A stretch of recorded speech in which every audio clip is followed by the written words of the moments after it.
All right, hello everyone. My name is Disc, and in this video we have a viewer submission for a Freehold 18. So this is a new idea I have.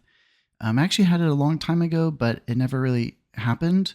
But I wanted to start giving lessons to my viewers, and I thought that'd be a really great way not only to have some extra content, but really push my agenda in the WoW community to help people get better at a spec they're interested in. So off the top, our Disc Priest here comes from a background of playing Warrior, and he gave me a few notes of what he thinks he struggles with, which are he finds that his Schism and Shadow Covenant fall off sync sometimes, like he casts one but not the other. And then he also thinks he's not really hitting his execute ranges that well. I have some notes we can talk about there as well. And I'll say off the top, I don't think you're playing your Shadow or Death enough at all. Just food for thought. And then he also says he feels like he's relying on Radiance too much. And that is something I see from a lot of Disc Priests as probably the most thing commented on my video is why don't I use Radiance more? I actually think a lot of people use Radiance incorrectly. So we'll talk about that too. Disc is more of a proactive type healing class. I tend to rely on my regular atonements more, and I use Radiance after Shadow Covenant, but we'll talk about that as we get going. And then he said he feels like atonement applications can be slow when damage is spiking. So again, in the theme of proactive healing, there's a lot of things you can do to make sure you're always ready. And you should never be reacting to spiky damage. You should already be ready. And that's because your bigwigs is telling you what you need to see. Your weakers are telling you what you need to see. It's kind of one of those specs where playing reactionarily will hurt you because that's not how it's built. So we really have to work on switching gears here. And off the top, he's playing Aegis and Long Rapture. I don't think that's the best build for this key. I think maybe you could even run Shadow Mindbender, or the Wheel and Woe might be a little bit better here. And I say that for a couple reasons, which we'll touch on. But one is you're not really playing your Rapture that much. You're not playing it optimally yet. I think you need a tracker for its cooldown so you can see exactly when it's expiring. But you've banked so many points into your Rapture and you're not really using it at all. So that's something we can work on. And then I'm looking at my notes here. So the three main things I'm going to talk about in this video. First is building a better UI that serves you. Second is developing a better keybind system and approach to keybinding. When I look at, the manual inputs that, from us as the human have to give our, technology, we have two main categories of input. One is positioning and one is casting. So it took me years to land here, but I've actually fallen in this place where I've divided those two categories between my left and my right hand. So where you are using traditional mouse over macros, where your right hand will position on a unit, but then you have your left hand activating the spell. So you're utilizing both sides of your brain, which actually is going to be slowing you down in the long run. I just think it's better if you're going to use your mouse to hover and position, that your mouse should be doing the clicking as well. And you can do all of that with click, C-L-I-Q-U-E. I think we'll talk about this more as we go, but 100% of my spellcasts come from my mouse. 100% of, most of my movement comes from my WASD. So right now, I think you have all of your casting, all of your movement, all of it coming from your left hand. And it can be kind of overwhelming. I think a lot of times when it comes to keyboards, you can think of like having typos. Whenever you have to search for a button and have this movement, that's going to slow you down. There's always a percentage of misfires. So that's why I think something like a mouse for casting is just a little bit better, because I only use a 5-button mouse. So I have 2 on top, 2 on my thumb, and I can click my mouse wheel. 5-button mouse. When you have 1 button per finger, it really just increases your efficiency. You're not having to ever look for spells. You're not having to, like for example, Your penance is a very common spell.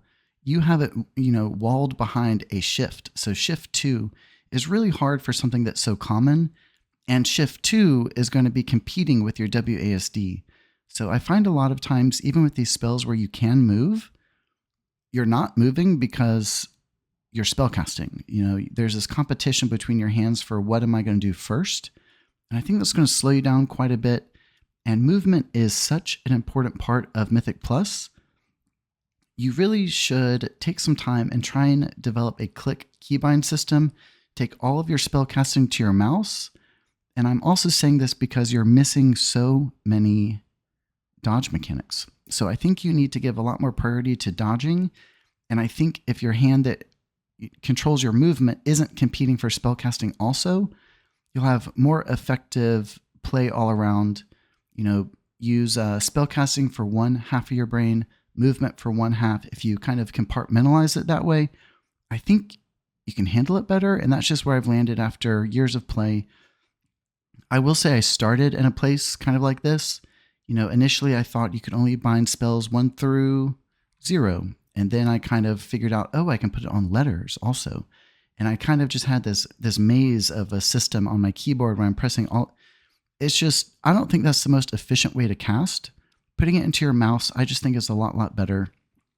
Food for thought. And we can talk about that later too. So the first thing I want to talk about here, and I'll try and keep this brief before we start the key. You need an action bar HUD. And what I mean is, so first off, get rid of this weak aura. I don't think you need it. I don't think you're using it.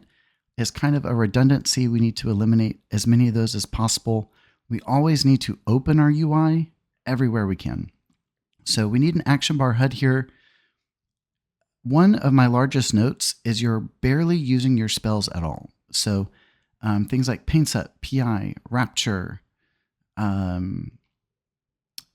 Shadow Fiend, Wall, these type spells we need to play almost on cooldown. Well, it's all situational, but they are so far away from your tune and where you're looking that you're not seeing them. You're not really being reminded to use them. So as a caster, our eyes are always going to be in the top part of our screen. Your spells are as far away as possible from that. So if you bring your spells up to the center, it will really, really help you. I don't think it's a bad idea if you just kind of copy mine to start. I think it's a really good setup for disc priests. And it'll really help prioritize your spells and help guide you to what's most important. So the biggest spells, the bulk of your healing, are your atonement spells. So if you look at my HUD, the larger icons are all atonement casts. And then my pull modifiers, like my Rapture, Barrier, Pain Sup, those are all grouped because those kind of have the same purpose. And it all has intention, with Schism being in the middle. We kind of need to roll Schism, Shadow Covenant on cooldown. So I put it as the biggest icon, front and center of my screen. And that's kind of my philosophy behind building a HUD. But it will help you immensely if you do that. So get rid of this weak aura. I don't think you need it. I don't think you're using it. Build an action bar HUD here. That'll do a lot of good for you. And then I think we'll have some examples as we get going, but just in case I miss them, I wanted to talk about this here in the intro. But you are not properly ramping for your Shadow Covenant. I think maybe half and half, you're doing it right, sometimes wrong the others. But as far as a ramp goes, we need to get a handful of dots out. We need to proc a Harsh Discipline and have a handful of regular atonements out last. So the way that looks is Shadow Covenant is 15 seconds, atonements are 15 seconds. If you ramp with regular atonements first, you're building, you're setting yourself up for success in the Shadow Covenant window just to DPS. And I think you might not trust your atonement spells yet. It looks like a lot of times, even in your Shadow Covenant, you're reaching for like Flash Heal. So all of that should have been done first. And when you get into your Shadow Covenant window, the design of this cooldown is you should just be DPSing. And when it comes to re-atonement, which often needs to happen, you use one global for a radiance and it refreshes the entire group and you continue DPSing. So in a DPS window, you should be getting at least 2 deaths. I think that's a huge area of improvement you can work on. You should be getting at least 2 Dark Reprimand procs and at least like 4 Mind Blasts. And all of that is such an insane amount of healing that you don't need to flash heal or things like that. So I think we'll see examples as we get going. I think you can use quartz for your cast bar instead of a weak aura. I think that might be better. And when it comes to displaying tenths of a number, I don't think that's ever necessary on a cast bar. I actually don't show seconds at all. I don't think it serves much of a purpose because we know the left is 0, the right is 100. Showing me like I'm fapping my button anyway, if knowing the tenth of a second, I don't think does anything except kind of like add more noise to your screen. So you'll see here we have a theme of trying to like lessen what's on our screen. And in that vein, I think on all of your keybinds, you could remove these indicators of the bind. That's just me being picky, but I don't need to see the name of a macro. I don't need to see the keybind. And on that theme as well, there's a handful of these buttons which you can put on a hidden bar and open up screen space. So like Magic Dispel, Fortitude, Renew, Flash Heal, Mass Res, Holy Nova.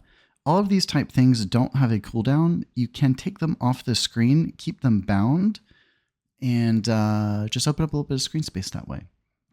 And then a big thing I noticed too is, so you're definitely in a reactionary type playstyle mode, and we need to start trying to switch that to being proactive. And one thing your UI has lost, and it has to do with my grid 2 bars. I don't know what happened, but I think you disabled, it's called like aggro indicator. It puts a red border on someone if they're targeted. So on boss 2 and boss 4, there are targeted mechanics that you can be getting ahead of with a shield, or you can use my targeted cast weak aura. That's really nice instead of the red border. But we need to try and get ahead of damage wherever we can. It's really the strength of this class.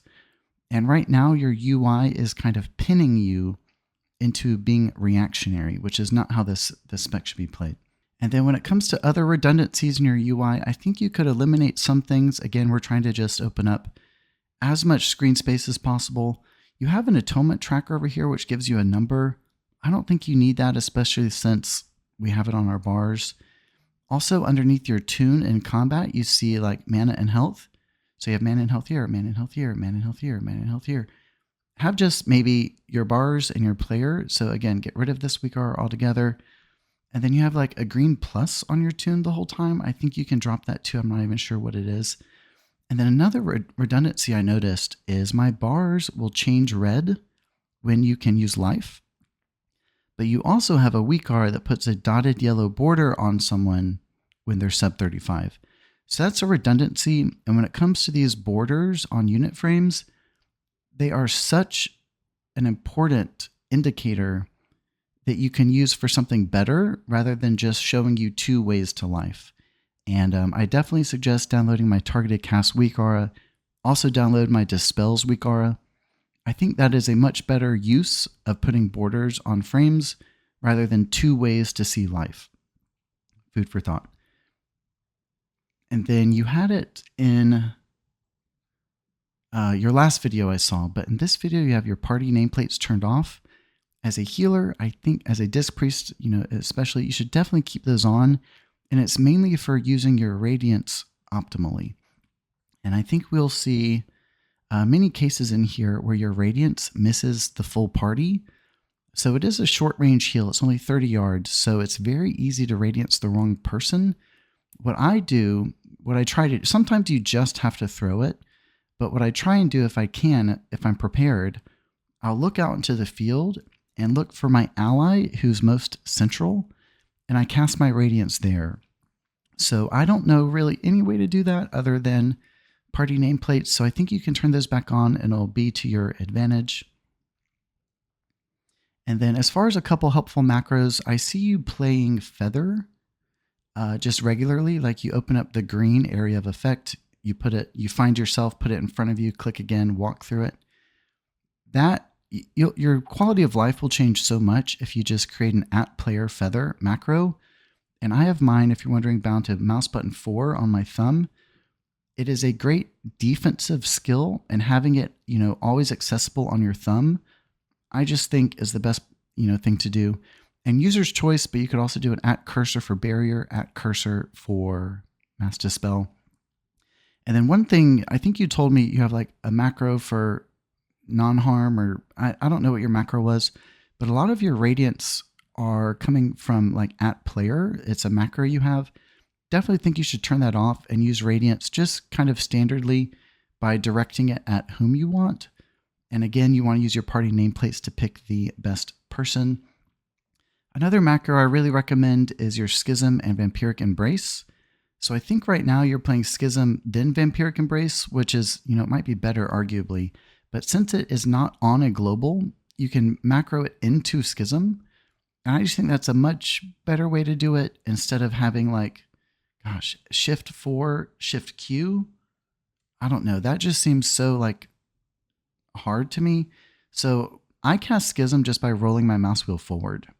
It's such a common spell. We don't want it to be hard to cast. And a lot of your common spells here just look really hard to cast. And then, we'll talk about it as we go to, but a big thing I always harp on is your bigwigs. I would challenge you to go through there and turn off every single message. You don't need them. Personally, I don't think you are reading them. So all they're serving as is clutter on your screen. And the problem I have with them is they appear generally right where your mob's nameplates are. So you're having to like, kind of like, look between the trees to like try and see what's happening, especially since you're not using them. Just turn them off. I don't think they serve any purpose. I think if you then go through and eliminate totally most of the spells that Bigwigs offers, leaving bars on only for timing your heals and leaving audible cues on only for mechanics you have to dodge, I think that'll do a lot to kind of help you see the field better. And I'm sorry I can't share my Bigwigs profile, but happy to go over it with you one by one if you want. But if you turn off all audibles except for dodge, it makes the alerts much more potent. Instead of being beeped at 100 times a second and not being able to discern one from the next, it creates a system to where if you hear a beep, it means there's a dodge mechanic, and it becomes a lot more useful. Food for thought. And then, the last thing is key binding. I really think you have a clunky keybind system that is slowing you down. You need to try and find a keybind system that flows, and I'm happy to kind of just go over mine with you if you'd like. But again, just thinking about the biology of how our bodies work, we have two hemispheres of our brain. And I kind of use that to divide our two tasks for input. So we have positioning with one hand, casting on the other, rather than all positioning coming from the same hand on a keyboard where you're having typos, you're competing for, it's just a lot better if you put casts on your mouse, in my opinion. And I'm happy to go over that with you, but let's go ahead and play this key a little bit. Okay, so there's his spec, if anyone's wondering. Also, I think you could lessen your Omni CD a little bit. You don't really need to see the PI of the Shadow Priest or the bark skin of the Druid. My bars have a spot loaded in to show if a defensive is active, which is very important. But just because I just don't think tracking the cooldown of a defensive really does anything for you. I don't think you're going to query if it's available before you pain sup them. And even if it is available, there's nothing you can do to make them play it. So I just don't think tracking anything but offensives is worth it. Omni CD should be a system just to help you manage PI. So again, one big critique here is you're not playing your spells nearly enough. On this first pull, we should be opening with Rapture, preparing for that Bellows. And we should also know that it interrupts us, so that's something we should bring on our screen with a weak aura. You can download my important casts weak aura, it's really nice. Yeah, you're spell locked. So again, in a pull like this, if you get my KUI, you're targeting the wrong person. You should be targeting the Enforcer, and you have your Schism on a lesser mob, I think one of the Corsairs. But if you download my KUI profile, it'll color code a pull. Darker mobs are focus targets. lighter mobs are lesser mobs that you don't target. It'll really do a lot to help you maximize your schism and make sure you're targeting the right person. But especially since you're spec'd into Rapture, that should have been a Rapture back there. But again, up here we have these Shattering Bellows on the next pole. I think you're silenced on all of them as well. So the reason I suggest pulling up the important casts WeakR that I have uploaded is because it'll bring that Shattering Bellows up on your screen in a fixed location that kind of makes it hard to miss. So you can time your spells around it and make sure you're not casting when it goes off. And while we're on the subject of that, there is a WeakR you can get that will show you the cooldown of the Shattering Bellows. And it's really nice to be able to track spells like that because you're not going to get that through bigwigs. But again, being that we are a proactive type healer, it's really nice to see when these are going to go off so that you can pre-rapture, pre-barrier, things like that.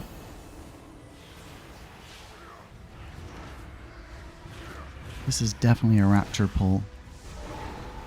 And I think if you get a bar timer showing you Rapture's duration, it'll also really help you maximize it. Like when you cast Rapture, I think you're only dropping like 3 or 4 shields, but you should be dropping like 13 or 14. So if you see its duration, I think you'll do a lot better with getting its value. These bars these grid 2 bars are excellent for maximizing those shields. So on the front part of this boss, if Rapture's available, it is here. This is a great place to use it. It's a pretty volatile spot of the fight. There's a lot of spike damage, and this spike damage is not predictable. So just coat the party with group. Coat the party with shields. Okay, so we died. And that missing fortitude. So I rather use symbolism for missing fortitude. I have a WeakR for that as well, where if someone's missing fortitude, they'll have a little white dot on their frame. I think sometimes using symbolism to indicate like a missing fortitude, I just think that's better than like having to read it. Like, I don't know, to me having this like bounce on your screen is just kind of clutter.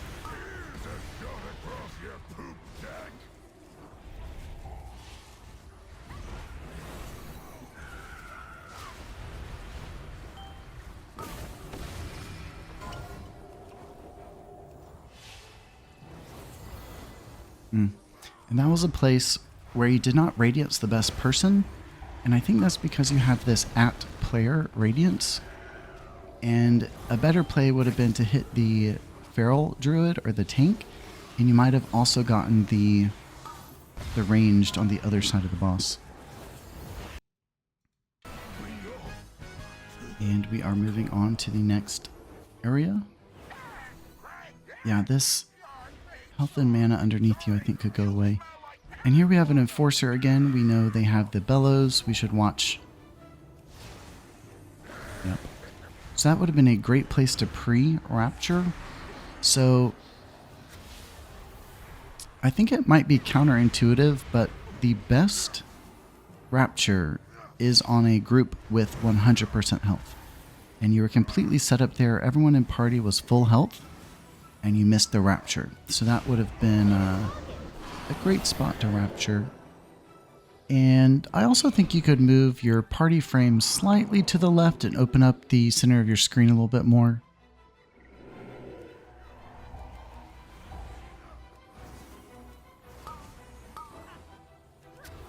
Yeah, between all these messages, I can't see the nameplates at all.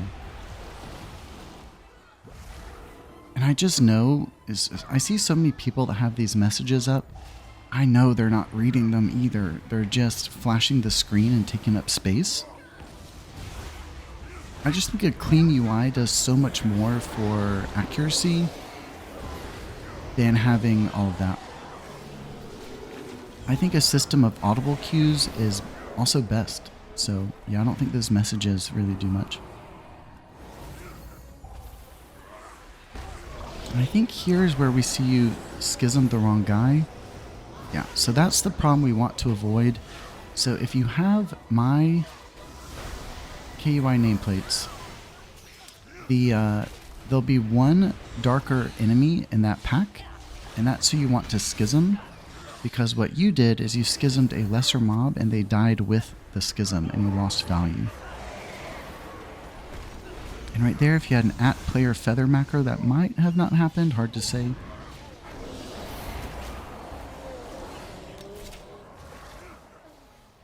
And in a pull like that,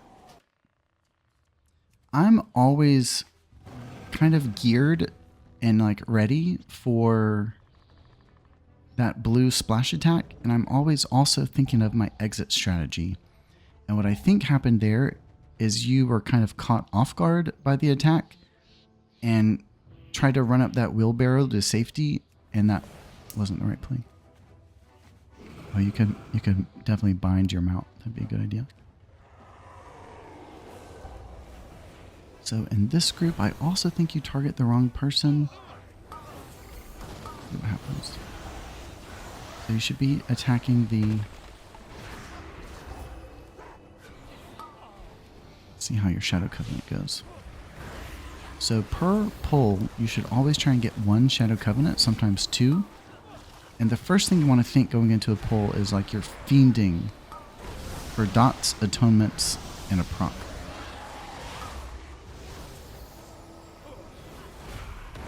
Yeah, and in this group, I'm pretty sure the Vermin Trapper is the strongest guy, and that's who you want to attack.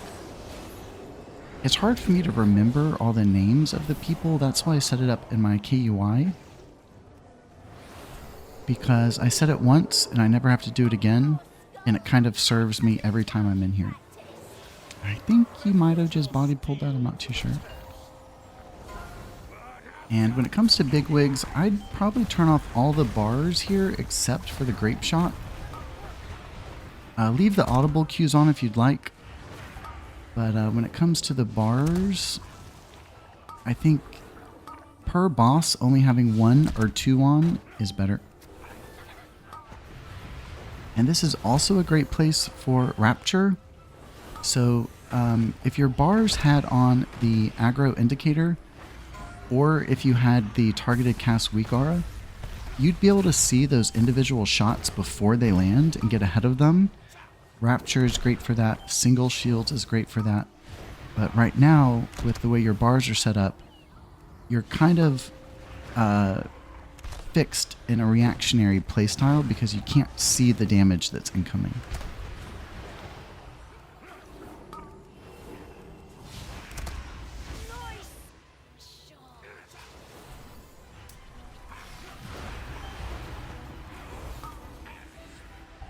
Turn off all of those messages. I think it'll like change your life.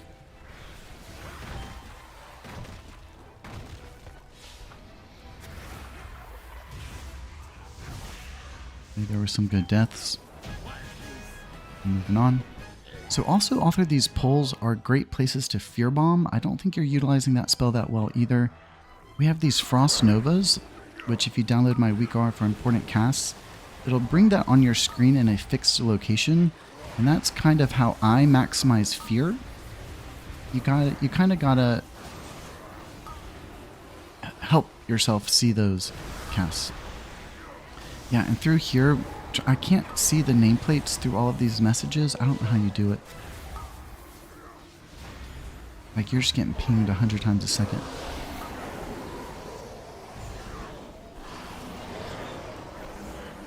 So I really like that you have the Shade Weak Aura for them to glow. I think it is so helpful when it comes to fixates to track them that way, because a fixate casting doesn't matter too much. What's more important is to know which one is targeting you if you're selected. And I think we have an example up here where your bigwigs and your messages actually splashes you that you're targeted, but you're still hit, which is kind of my argument behind turn these all off. I don't think you're even reading them. They're kind of just eating up screen space. the better thing to track with fixates is which one is on you if you're selected. Like right there. So I really think you could do a lot more, put a lot more effort into dodging mechanics. Dungeon mechanics are arguably harder to learn, so like I'm not trying to like critique you there, but you're missing so many volcanics. So a small affix like that, you really shouldn't be getting hit by, yeah, you're getting hit by like all of them. So arguably if the last volcanic didn't hit you, you could have ran from the fixate, but I think it was getting the double mechanics there that kind of pinned you.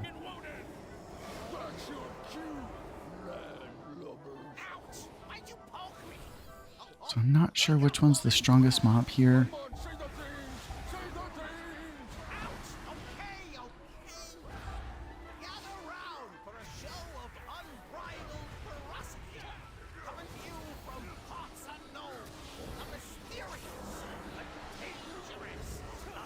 I would have retreated instantly if someone pulled me in. But I think that Shadow Covenant was better.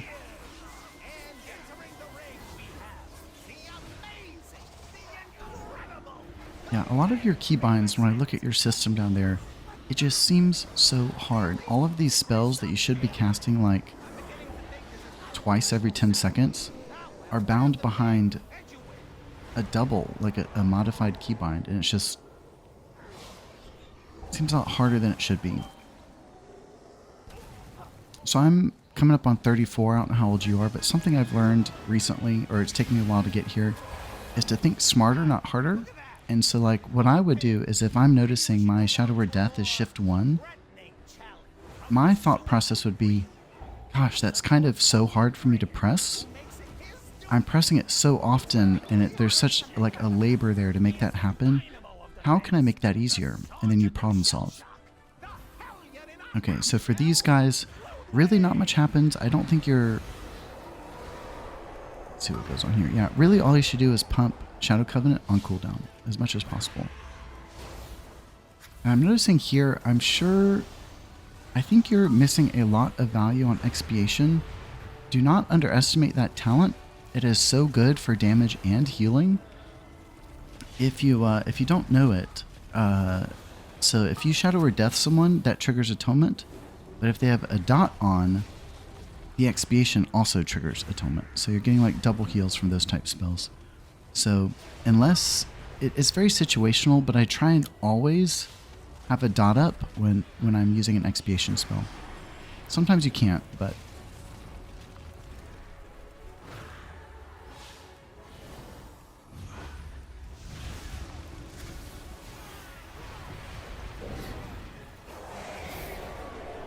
okay, that was pretty good. You got 2 Shadow Covenant rounds in there, and that's probably all you could fit.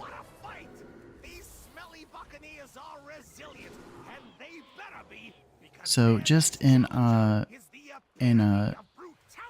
a wrap up here real quick, I don't think you've used Shadow Fiend yet. I don't think you've used Desperate Prayer yet. I don't think you've used Pain Sump yet. I don't think you've used PI but once. So all of these spells are so important for our book, and they are furthest away from your eyes to see. So like, we're always looking up here, but your buttons are down here. So your eyes are having to do it like the full length of your screen. And it's like, no wonder you're missing these. They're so far away from your eyes. Definitely bring some buttons up here. Please copy mine. I think you'll see a lot of improvement with a better action bar HUD. So this guy is not too different than the last guy.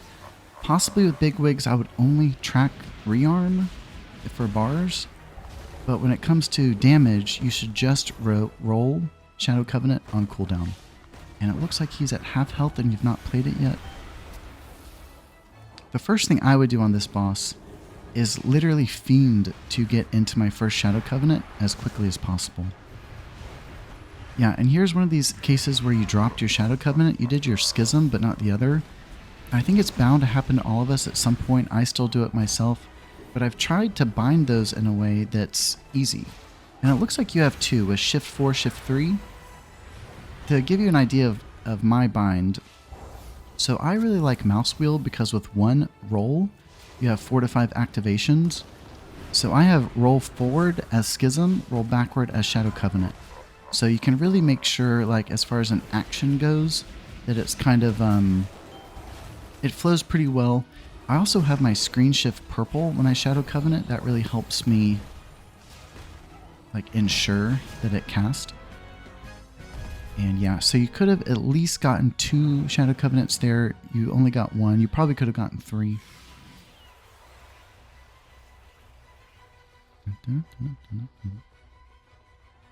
You could, I know this is a modified UI because you usually play on widescreen, but I'd say at least collapse your meters over, like Tetris them to the wall more. We really need to see more of your screen. And like this down here isn't good use of screen space. You could probably drop these dragons. You could drop your menu. And here, you're targeting the wrong person. You should definitely be targeting the Crusher. I also think using KUI, I think it'll help you so much because as an execute class, we need to clearly see when a mob enters into execute range. And with my KUI profile, they'll go from red to white. And it kind of makes it this, you know, yes-no scenario. What do you call that? I don't know what I'm saying. But it makes it really easy to discern if someone is in execute range because there's a color shift. You don't have to first read a percentage number. It's just either it is or it isn't. So your Shadow Word Death, you're not using it nearly enough on its own. And I'm sure you're missing a lot of execute ranges. I just can't see them. Yeah, I think better nameplates would do you great. Action bar HUD here in the center will do you great. Taking off those messages would be amazing. Redundancies like this, you could drop it. But really you need to play your spells more. And I think all of these suggestions are kind of leading you towards a direction where you are maximizing yourself better. And in here, don't quote me on it, I think you should be targeting the Oarsmen. It looks like you've just... Let's see what happens here.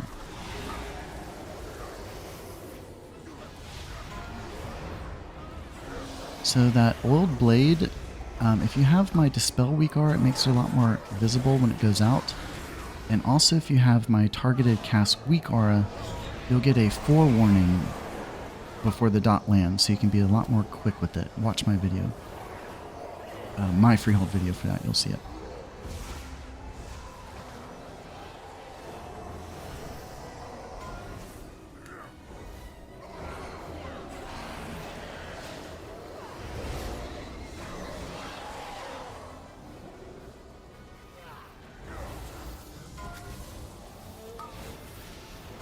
Yeah, this is another group where you know there's going to be a bellow within 5 seconds, so you really should be opening with a Rapture. Especially since you've banked so many talent points in it. It's so good for Crystalline Reflection. I used to have a problem where I felt like it was a loss of DPS, but now it's actually gains DPS. Well, it's a small DPS button, but it does DPS now.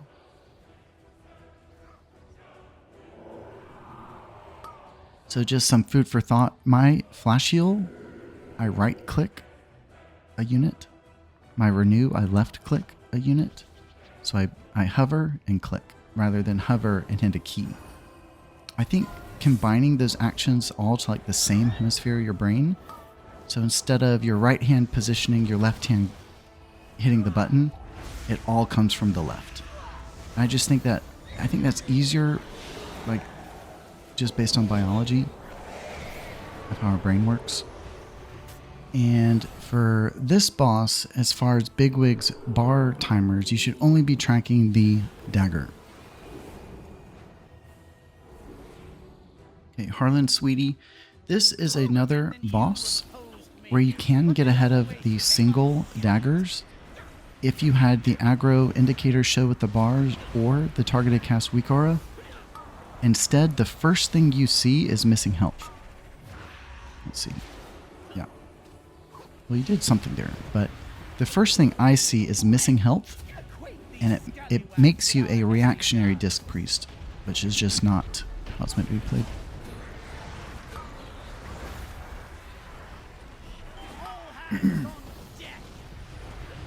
So right there, you didn't see it coming on you at all.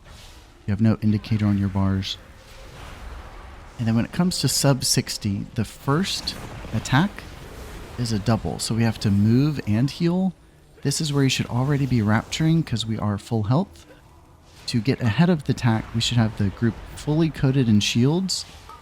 And then you should be refreshing shields after they're eaten up. And then so the next like 3 to 4 daggers are still. So this is where you want to use things like Shadow Covenant or Barrier. Things like that. But the first one is a move. So you want to pre-rapture.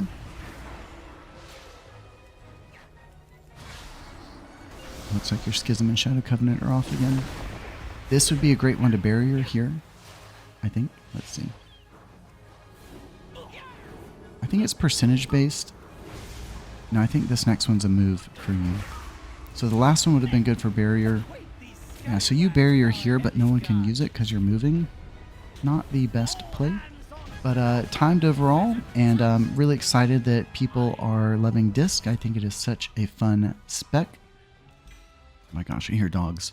But just to recap, I think the biggest thing you could do is clean up your UI, build a UI that helps you see what you need to see better, and really work on playing your spells more. So a lot of your spells like Shadow Fiend, you might have played it once, PI maybe once or twice. These are spells you should be playing on cooldown, and I think if you bring them to the center of your screen, that'll just really, really help you. I think if you clean up your bigwigs and kind of modify it to your needs, that'll also help you. Just food for thought, out of box, bigwigs is loaded with all spells. I don't think its intention is to keep all enabled.